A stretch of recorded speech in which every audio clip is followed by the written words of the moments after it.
መርጣችሁ አብራችሁን ስላላችሁ እጅግ ነው የምናመሰግነው። አሁን ደግሞ ሰዓቱ የስፖርት ነው። ባልደረባዬ መለሰ ግዛቸው አጠገቤ ነው የሚገኘው። መለይ እንዴት ቆየ? ደህና ነኝ። እንዴት ነሽ ፍቅርተ? ሰላም ነኝ። ሰዓቱን ላንተ ለቅቄያለሁ። አመሰግናለሁ። የኢትዮጵያ ፕሪሚየር ሊግ 17ኛ ሳምንት ጨዋታዎች ዛሬ መካሄድ ይጀምራሉ።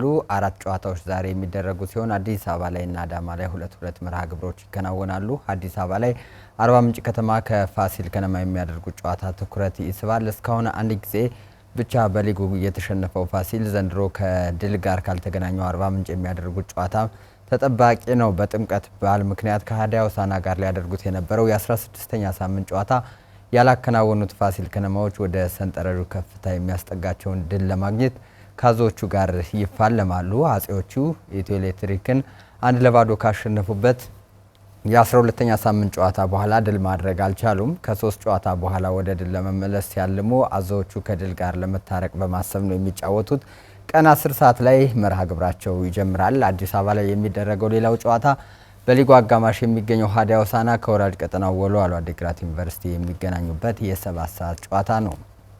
አዳማ ላይ ባህር ዳር ከተማ ከሐዋሳ ከተማ የሚያደርጉት ጨዋታ ትኩረት ይስባል። በ21 ነጥቦች 9ኛ ደረጃ ላይ የተቀመጡት ባህር ዳር ከተማዎች በተከታታይ ያቻ ውጤት መልስ ድል አድርገው ከሰንጠረዡ አካፋይ ከፍ ለማለት ከሀይቆቹ ጋር ይፋለማሉ። የጣና ሞገዶቹ በ7 ጨዋታዎች አለመሸነፋቸውና 1 ግብ ብቻ ማስተናገዳቸው ጥሩ ቢባልም ተከታታይ ያቻ ውጤቶች እንዲሁም ግቦችን የማስቆጠር ክፍተቱ ግን ጎልቶ ይነሳል።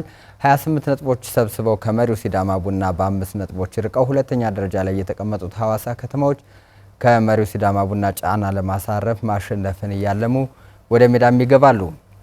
ባህር ዳር ከተማ ማኑኤል ገብረ ሚካኤልና ክንዱ ባየሊ በጉዳት ወንድሜነህ ደረጀ ደግሞ በቅጣት ምክንያት አይሰለፍም። በረከት ጥጋቡ ግን ከቅጣት ይመለሳል። በሐዋሳ ከተማ በኩል አምበሉ ቢኒያም በላይ በጉዳት ምክንያት አይኖርም። መርሃ ግብሩ 12 ሰዓት ሲል ይጀምራል። ቀደም ብሎ 9 ሰዓት ላይ ደግሞ አዳማ ከተማ ከመቀሌ ሰባ እንደርታ ጨዋታቸውን ያከናውናሉ።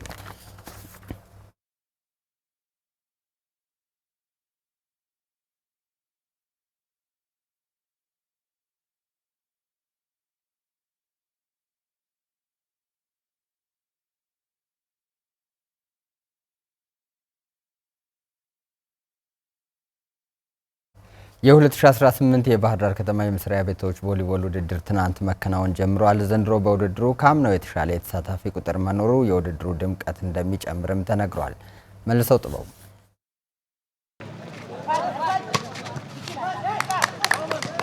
ዓመታዊ የባህር ዳር ከተማ አስተዳደር ባህል ቱሪዝምና ስፖርት መምሪያ የሚያዘጋጀው የመስሪያ ቤቶች የቮሊቦል ውድድር ተጀምሯል። አሚኮን ጨምሮ 16 መስሪያ ቤቶች የሚሳተፉበት የቮሊቦል ውድድር እስከ ሰኔ የሚዘልቅ ሲሆን አሸናፊው መስሪያ ቤት ባህር ዳር ከተማ አስተዳደርን ወክሎ በአማራ ክልል የመስሪያ ቤቶች ውድድር ተሳታፊ እንደሚሆን ተነግሯል። የባህር ዳር ከተማ አስተዳደር ባህል ቱሪዝምና ስፖርት መምሪያ የቮሊቦል ቴክኒክ አማካሪ አቶ ገበየው ሞሳ እንዳሉት ዘንድሮ የግልና የመንግስት ተቋማት ቁጥር መጨመር ጠንካራ ፉክክር ለማድረግ እንደሚረዳ ተናግረዋል። እኛ የግል ተቋማት ትምህርት ቤቶች አሉ።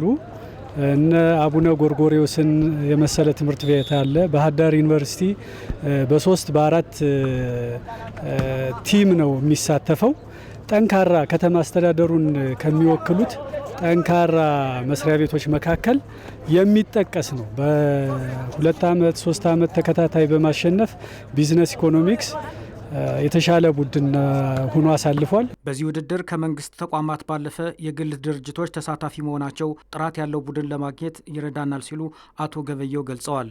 መስሪያ ቤቶች ቁጥር ከመጨመር አንጻር ጠንካራ ውድድር እናደርጋለን ብለን እናስባለን። ስለዚህ የግል ድርጅቶች መሳተፍ ለውድድሩ ድምቀት ናቸው። የእርስ በርስ ትውውቅ ያደርጋሉ። ይሄ ሶሻል ኢንተራክሽን የሚባለው የስራ የልምድ ልውውጥ ያደርጋሉ። ስለዚህ የተሻለ ጠንካራ ቡድን በዚህ ዓመት እንፈጥራለን ብለን እናስባለን። በቮሊቦል ውድድሩ ተሳታፊዎች የእርስ በርስ ግንኙነታችን ለማጠናከር ይረዳናል ብለዋል። ያው ኢትዮ ቴሌኮም በከተማ አስተዳደሩ በሚደረጉ ሁሉም ውድድሮች ማለትም በእግር ኳስ እና በመረብ ኳስ ተሳታፊ ነው። ይህም ደግሞ በሰራተኞቻችን ጤና ላይ ትልቅ ለውጥ ያመጣልን ነው። ማለትም ሰራተኞቻችን ጤናቸውን ጠብቀው ውጤታማ ምርታማ እንዲሆኑና ያስቻለን ነው። ያው ተወዳዳሪዎቹ ብቻ ሳይሆኑ ባይዘው ሁሉም በጣም ብዙ ሰራተኛ ስፖርቱ ላይ የሚሳተፍ ሰራተኛ አለና ይሄ እንግዲህ ጥቅም ሰጥቶናል። ሁለተኛ በስፖርቱ ላይ በምናደርገው ተሳትፎ ደግሞ ያው ምርትና አገልግሎታችንን እናስተዋውቃለን። በዚሁ አጋጣሚ ሁለተኛ ያለን ህብረተሰቡ ጋር ያለንን ተደራሽነት እናሰፋለን። ያው እንግዲህ ስፖርታዊ ውድድር ተጫዋቾችን ወይም ደግሞ ስፖርተኞችን የመጀመሪያ ጥቅሙ ያው ስፖርት ለጤና ነው፣ ስፖርት ለሰላም፣ ስፖርት ለፍቅር ነው። ስለዚህ ያንን መሰረት በማድረግ እኛ በዚህ ውድድር ብንሳተፍ አንደኛ በተቋማት መካከል ከፍተኛ የሆነ የትውውቅ መንፈስ ይፈጥርልናል ብለን አስበናል። ሁለተኛ ተወዳዳሪዎች ወይ ደግሞ ስፖርተኞቻችን ጤናቸውን ጠብቀው በተሻለ መንገድ የተሻለ ህይወትን መምራት የሚያስችል ዘርፍ ስለሆነ በዚህ ውድድር እንድንሳተፍ ተቋማችን ስለረዳንም ለተቋማችን ከፍተኛ የሆነ ምስጋና አለኝ። ስለዚህ ከዚህ አንጻር እኛ በውድድሩ እጅግ በጣም ደስ የሚያሰኝ ጥሩ መንፈሳዊ መነቃቃትና ውድድራዊ መንፈስ ፈጥሮልናል የሚል ሀሳብ አለኝ። በመክፈቻው 3 መርሃ ግብሮች ተደርገዋል። ኢትዮ ቴሌኮም ከአቡነ ጎርጎሪዮስ የተገናኙበትን ጨዋታ ኢትዮ ቴሌኮም 3-0 አሸንፏል። ባህር ዳር ዩኒቨርሲቲ ቢዝነስና ኢኮኖሚክስ ባህር ዳር ጨርቃጨርቅ አክሲዮን ማህበርን እንዲሁም ባህር ዳር ዩኒቨርሲቲ ቴክኖሎጂ ኢንስቲትዩት ጉምሩክ ኮሚሽን ባህር ዳር ቅርንጫፍን 3-0 በሆነ ተመሳሳይ ውጤት አሸንፈዋል። በቀጣዩ ሳምንት በሌሎች መርሃ ግብሮች ውድድሩ እንደሚቀጥል አዘጋጆቹ ገልጸዋል።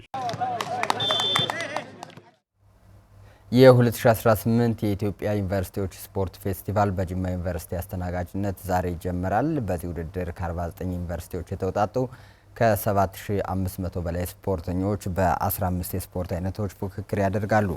ውድድሩን በስኬት ለማዘጋጀት አስፈላጊው ቅድመ ዝግጅት መደረጉን የጅማ ዩኒቨርሲቲ ዛሬ በሰጠው መግለጫ ገልጿል። የዩኒቨርሲቲው ፕሬዝዳንት ዶክተር ጀማል አባፊጣ ከጅማ ዞን ህዝብና አስተዳደር እንዲሁም ከኢትዮጵያ ዩኒቨርሲቲዎች ስፖርት ማህበር ጋር በመተባበር ውድድሩን በስኬት ለማስተናገድ ቅድመ ዝግጅት ተደርጓል ብለዋል።